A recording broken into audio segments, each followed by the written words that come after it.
Dans l'assemblée des saints, assoiffé je me tiens, que ton onction descende sur moi. Conscient que mon destin est dans le creux de ta main, que ton onction descende sur moi. Je suis disposé, assoiffé, que ton onction descende sur moi. Je suis disposé, assoiffé, que ton onction descende sur moi.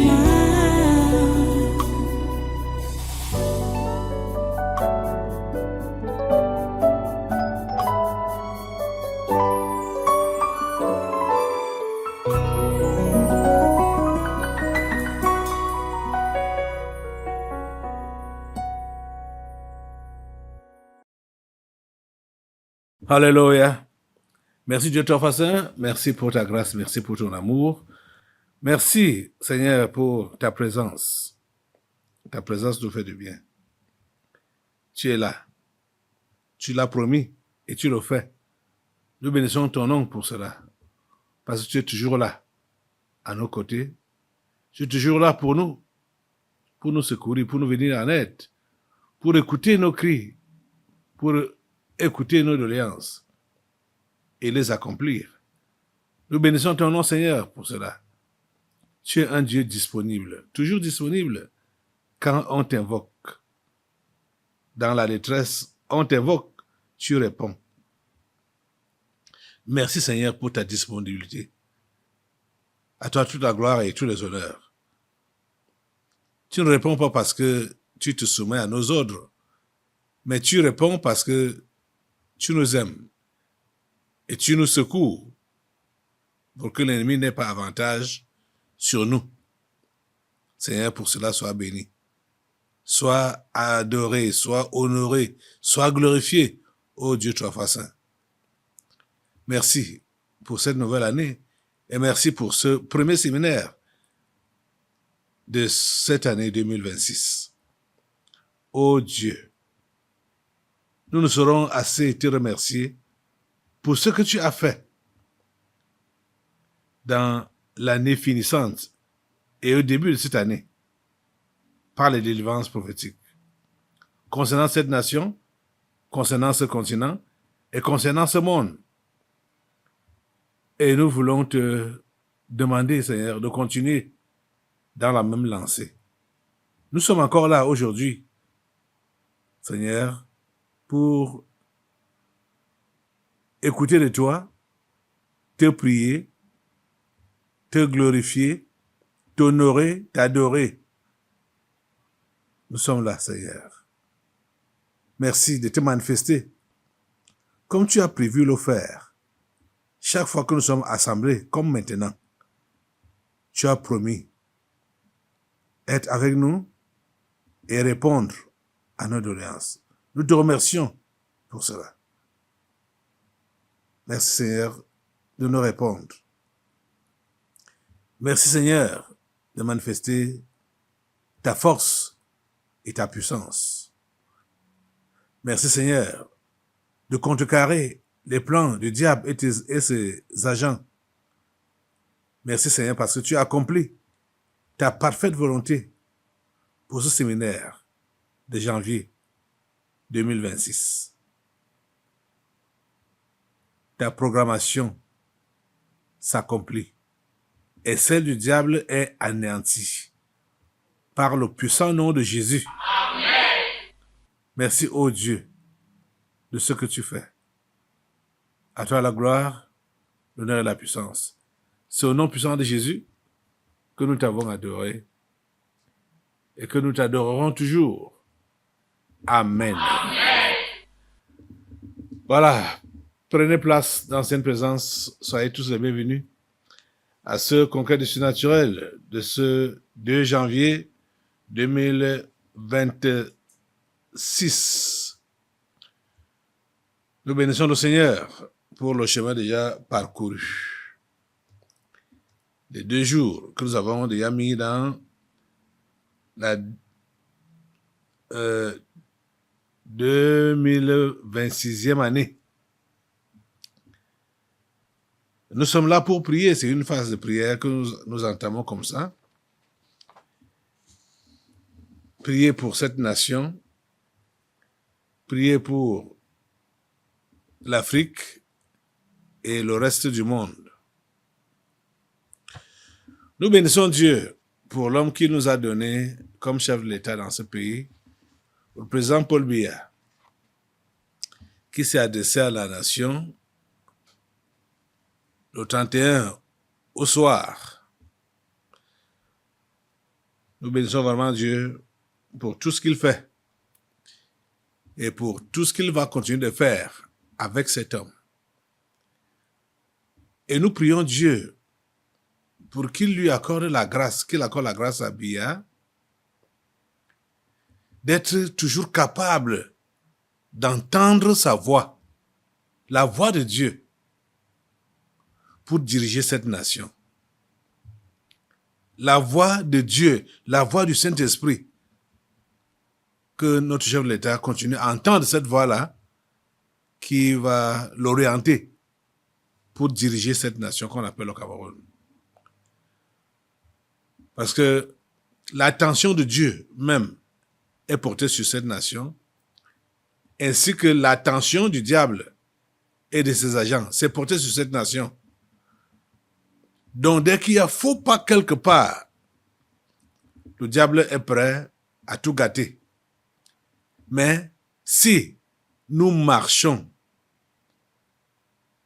dans les voies droites du Seigneur, je parle du chef de l'État et de son Église, qui est le tabernacle de la liberté, nous sommes sûrs que les plans de Dieu, tous les plans qu'il a fait pour cette nation, s'accomplissent. Ouais, il y a l'autre là, un journaliste, il s'appelle Raoul Christophe Biya, qui a fait cette publication sur Facebook. Donc, à la veille du Nouvel An, dans la soirée du 31 décembre, le chef de l'État avait été avec sa famille dans sa résidence privée. Comme vous pouvez voir ici à l'image, voilà l'image. Il est là avec ses sœurs. Et on constate que c'est la famille des vieillards. C'est la famille des vieillards. Mais des vieillards solides. Contrairement à ce que les gens disent. Qu'il est fatigué, il ne contrôle plus rien, il ne fait rien, machin. Hein. Ils ignorent qu'il y a même eu des dirigeants dans le passé qui ont dirigé leur nation étant malades. Malades. On ne les voyait pas presque. Parce que je me rappelle d'un qui a été, quand je parle des dirigeants, je parle de ceux de la Bible, hein, pas les gens de maintenant. L'autre là, son règne a même mis très long, et pourtant, pendant une bonne partie de son règne, il n'était pas physiquement là avec ses sujets. Ça a fait plus de 50 ans de règne avec celui-là. Donc, Raoul Christophe Biya a posté donc, c'est ce que l'image que je viens de vous montrer là. Bon, aussi, en voyant au détail son salon et en même temps son bureau, c'est un domicile privé, et on voit sur les tabourets ou sur les petites tables comment il y a des parapheurs qui sont posés là. Quand il y a des parapheurs, ça demande donc des signatures et consorts. C'est tellement beaucoup là, hein, tellement beaucoup. Et ces sœurs sont là. Oh, c'est un homme admirable, le président Paul Biya. Il est vraiment admirable. Tu vois, ses sœurs, celles-ci doivent être ses petites sœurs, hein, puisque lui, il a 92 ans. Cette année, 93. Puisque en février prochain, là, il va fêter 93 ans de vie sur Terre. Ce n'est pas donné à n'importe qui, hein. Et les jaloux disent tout ce qu'ils sont capables de dire. Tant pis pour eux. Voilà. Il a fait un commentaire où il dit donc où sont les talibans menteurs? C'est Raoul Christophe bien. Hein? Un 31 décembre, un chef d'État travaille. On a dit il est fatigué, exténué. Ils ont tout dit. Le père de notre belle nation va vous regarder comment maintenant.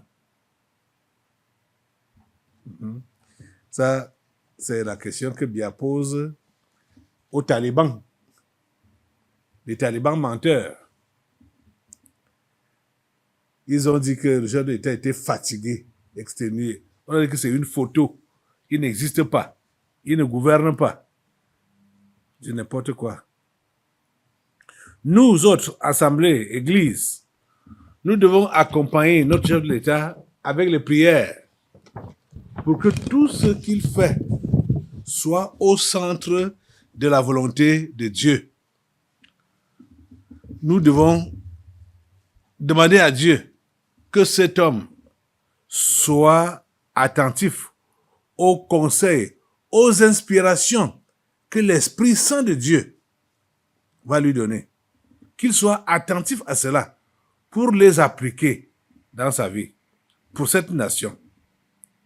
Franchement, ça doit être notre prière. Rappelez-vous de ce qu'on a lu pour la traversée là, le psaume 37. Je vais y revenir un peu. Psaume 37. Avant qu'on passe maintenant là dans les prières, il faut qu'on relise ce psaume-là. On a lu du verset 8 jusqu'au verset 15 pendant la traversée, où il nous a dit, ou demandé, ou instruit, ou commandé même, laisse la colère, abandonne la fureur, ne t'irrite pas, ce serait mal faire. Verset 9. Car les méchants seront retranchés, et ceux qui espèrent en l'Éternel posséderont le pays. Encore un peu de temps, et le méchant n'est plus. Tu regardes le lieu où il était, et il a disparu. Les misérables possèdent le pays, et ils jouissent abondamment de la paix. Le méchant forme des projets contre le juste, et il grince des dents contre lui. Le Seigneur se rit du méchant, car il voit que son jour arrive. Les méchants tirent le glaive, ils bandent leur arc pour faire tomber le malheureux et l'indigent, pour égorger ceux dont la voie est droite. Leur glaive entre dans leur propre cœur, et leurs arcs se brisent. Voilà le sort des méchants. Voilà ce qui les attend. Et pour toi, chrétien, toi qui espères en Dieu, on te dit, laisse la colère, abandonne la fureur, ne t'irrite pas. Ce serait mal faire. Parce que tu vois devant toi, depuis des années, tu vois des méchants qui sont en train de faire du mal au peuple, et tu as pris la voie des pécheurs qui ne connaissent pas Dieu juste pour te fâcher, murmurer et dire des choses. La Bible te dit le conseil qui t'est donné en cette nouvelle année, c'est que tu dois abandonner, tu dois laisser la colère, abandonner la fureur et de ne pas t'irriter. Parce que la solution donc que tu attendais depuis longtemps là, cette solution-là arrive. Les méchants seront retranchés. Les méchants seront retranchés. Vous voyez qu'il y a des gens, il y a certains méchants dans ce gouvernement, ou dans le gouvernement camerounais, qui ont fait corps avec leur ministère. Ils ont fait corps avec leur ministère. Ils ont, comme on dit ici au Cameroun, cimenté leur siège. Et sont sûrs que plus rien ne peut les bouger de là. Le temps est arrivé où ces gens-là, si on peut dire qu'ils étaient imbougeables, vont être retranchés. J'ai dit, ça doit commencer par Ferdinand Ngongo. C'est lui le secrétaire général à la présidence de la République. Mais il est le premier méchant de tous ces ministres.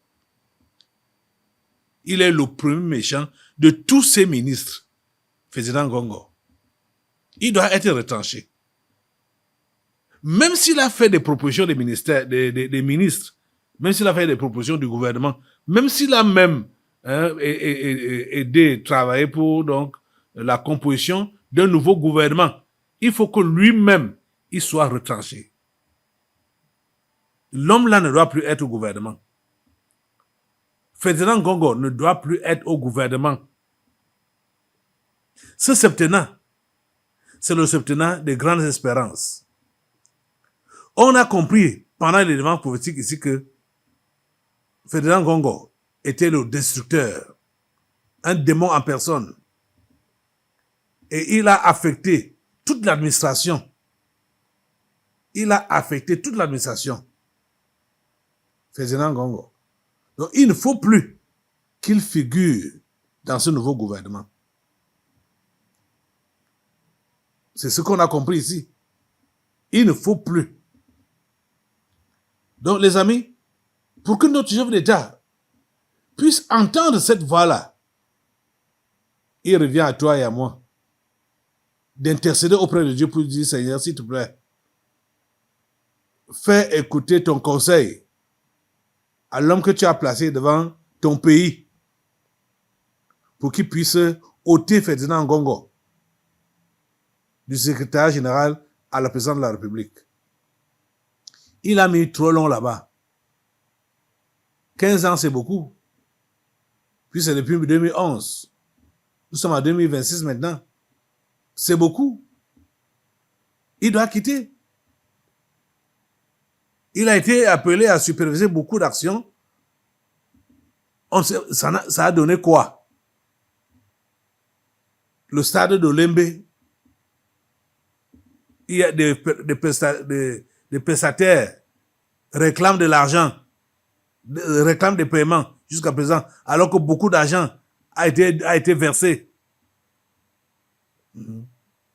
Il est cité dans le meurtre de Martinez Zogo.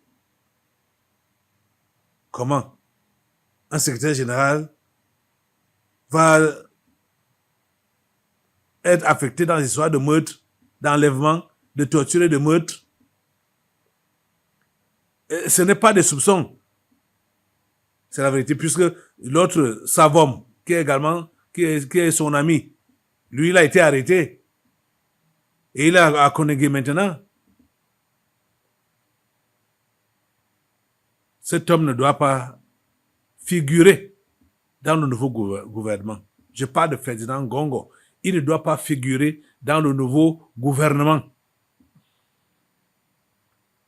Je vous ai dit, pour vous autres, fidèles et chrétiens, que même si vous entendez son nom, si par erreur, parce que ça sera une erreur, si son nom figure encore dans le nouveau gouvernement. Donc, si par erreur, son nom figure encore, ne baissez pas la garde. Expulsez cet homme du gouvernement. Il doit être expulsé. Les erreurs se commettent, on le sait. Et en tant qu'humain, on est, du moins, on est soumis du moins, oui, on est soumis, obligé à faire des erreurs. Parce que la personne qui ne fait pas d'erreur, ce n'est que Dieu. Donc, même si par erreur, son nom va figurer dans ce nouveau gouvernement, je te dis, ne dors pas jusqu'à ce que tu aies appris que son nom a été enlevé. Il doit partir. Ferdinand Gongo doit partir de ce gouvernement. Il dit Ferdinand Gongo doit partir de ce gouvernement. Ferdinand Gongo doit partir de ce gouvernement. Au nom puissant de Jésus. Il doit partir. Il doit partir. Donc les amis, on attend ce gouvernement. Nous sommes déjà le 2 janvier. On attend ce gouvernement. Et je vous invite vraiment à avoir la foi. Hein? Je vous invite à avoir la foi. Vous savez que la devise empirique 2026 a dit qu'elle va s'attaquer à nous à cause du manque de la foi, donc l'incrédulité. Nous sommes forcés à avoir la foi. Parce que c'est la foi qui va nous permettre de voir ce que Dieu a promis. Dieu a fait des promesses pour le Cameroun. Ces promesses doivent se réaliser. Mais les enfants de Dieu qui sont au Cameroun doivent avoir la foi. Croire Dieu pour que ces promesses se réalisent. Oui. C'est ça. Les amis, quand je pense à notre nation et je vois ce qui se passe à l'heure actuelle dans le monde, je vois les mouvements des antichrists, les mouvements des ennemis de Christ, qui sont les 5 membres du Conseil de sécurité de l'ONU, leur pays et le Vatican, le pape. Mais j'ai dit, Seigneur, tu es Dieu. Et c'est toi qui nous sauves. Devant toutes ces fureurs, il ne cache même plus ça. Ils montrent ça publiquement, qui sont furieux contre l'Afrique et surtout contre le Cameroun. Mais ils ne vont pas prospérer. Avant de continuer à prendre un autre domaine, je voudrais que nous puissions d'abord nous lever pour que vous puissiez soutenir avec moi le fait que le gouvernement du septennat, ce septennat des grandes espérances, ce septennat, son gouvernement, qu'il soit un gouvernement qui vient du ciel. Un gouvernement qui vient du ciel. Commence à prier pour demander cela à Dieu. Peut-être certains noms sont déjà évoqués, peut-être certains listes sont déjà devant le chef de l'État. Mais ça n'empêche que nous puissions demander à Dieu d'accomplir sa volonté. Même à la dernière minute, le chef de l'État va décider qui doit être dans ce gouvernement et enlever ce que le diable a mis ou enlever les noms qui ont été introduits par erreur. Je crois au Dieu des miracles. Je crois au Dieu des miracles. Je crois que Dieu est capable d'utiliser même ses anges qui vont écrire les noms de ceux-là qui doivent figurer dans ce gouvernement et mettre ça dans le paraffeur et mettre ça même dans la chemise de cette équipe qui ira avec cette liste à la radio et à la télévision pour lire. Je crois que les anges de Dieu peuvent faire ce travail. Moi, j'ai foi en Dieu. Je crois que ça peut être ici. Même que si par erreur, certains noms ont été introduits, si Dieu veut enlever ces noms-là, il peut le faire. Sans avoir à faire recours à un homme. Il envoie directement son ange pour faire ce travail. Lève ta voix, prie Dieu. Seigneur Dieu, nous voici devant toi, encore. En ce 2 janvier 2026, nous te prions, Seigneur, que tu puisses diligenter toi-même la composition du gouvernement pour ce septennat débutant.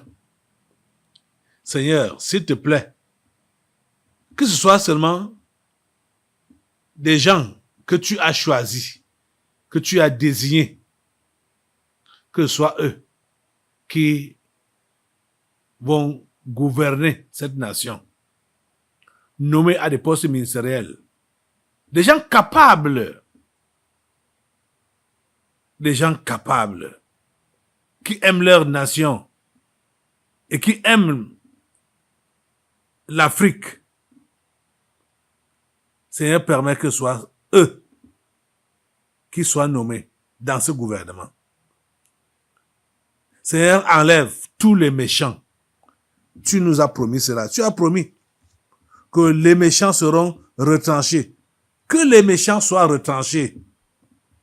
Que les méchants soient retranchés. Que les méchants soient retranchés. À commencer par Ferdinand Gongo, qui soit retranché. Les affaires de Glencore sont derrière lui. Les affaires de Covid-Gate sont derrière lui. Les affaires de Can-Gate sont derrière lui. Il a à répondre de beaucoup de dossiers où il y a eu des détournements. Seigneur, s'il te plaît, que cet homme n'échappe pas. Que Ferdinand Gongo n'échappe pas. Les gens comme le Malachi Manaoda, qu'il n'échappe pas.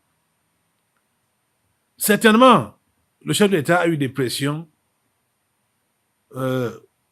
pour conserver certains noms, notamment par les Français qui croient être toujours les patrons.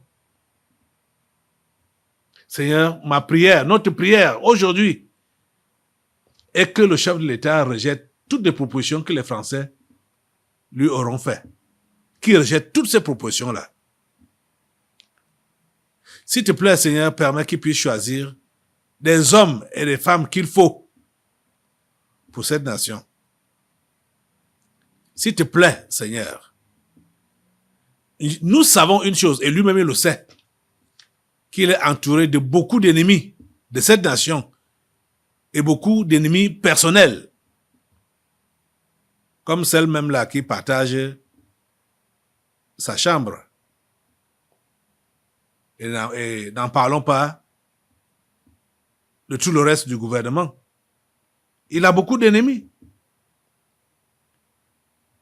Mais Seigneur, s'il te plaît, qu'aucun d'eux ne puisse prévaloir pour la décision ou pour des nominations. Qu'aucun d'eux ne puisse prévaloir au nom de Jésus-Christ de Nazareth. Nous prions, Seigneur, pour que tu lui donnes assez de calme. Assez de calme. Assez de calme. Le calme et la précision. Donne-lui assez de calme et de précision. Qu'il soit calme et qu'il soit précis. Naturellement, il est déjà calme. Mais ce n'est pas le calme naturel là que nous demandons. Nous demandons un calme qui vient de toi. Parce que c'est différent. Quand c'est toi qui donnes, c'est différent quand c'est toi qui fais. Toi, le grand Dieu, nous te connaissons comme le suprême. S'il te plaît, Seigneur, donne-lui le calme et la précision. Donne-lui de ne pas avoir peur, de ne rien craindre. S'il te plaît, Seigneur, agis. Merci, Père Saint, parce que toi-même, tu es en train de contrôler cette nation. C'est ta nation. Merci de pardonner tous les péchés qu'il a dû commettre contre toi, ou que même ton Église a dû commettre contre toi. Pardonne, Seigneur, pour nous écouter et nous exaucer. S'il te plaît, Seigneur. S'il te plaît, Seigneur, écoute-nous, pardonne-nous, lave avec le sang de Jésus-Christ et permets que cette prière atteigne ton trône de gloire et accueille-la favorablement, Seigneur. C'est notre demande. Nous passons par le nom de Jésus et par le sang de Jésus pour t'adresser cette doléance. En la faveur de cette nation, le Cameroun, en la faveur de ses enfants. Merci, Seigneur, de nous écouter. Au nom puissant de Jésus, nous avons prié. Amen. Amen. Amen. Alléluia. Béni soit le Seigneur. Dans l'assemblée des saints, assoiffé je me tiens, que ton onction descende sur moi. Conscient que mon destin est dans le creux de ta main, que ton onction descende sur moi. Je suis